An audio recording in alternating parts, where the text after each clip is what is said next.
Guys, mari sekali lagi untuk anda. Hari ni kita nak bagi lagi 7 sebab kenapa kena beli Lowrider ST Chrome Trim ni. Nombor 1, walaupun dia chrome trim guys, tapi dia still sama dia punya fairing, inspired by FX RT.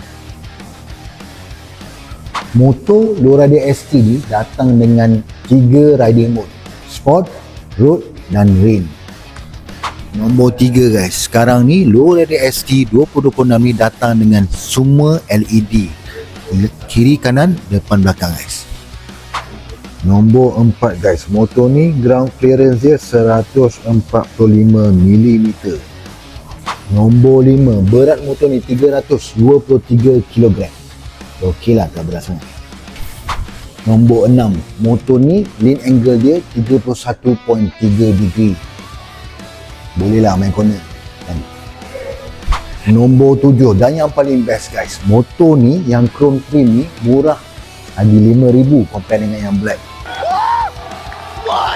So dapatkan yang ni dengan harga 140,000 sahaja. Minat tak dengan motor ni? Kalau minat, PM kat bawah.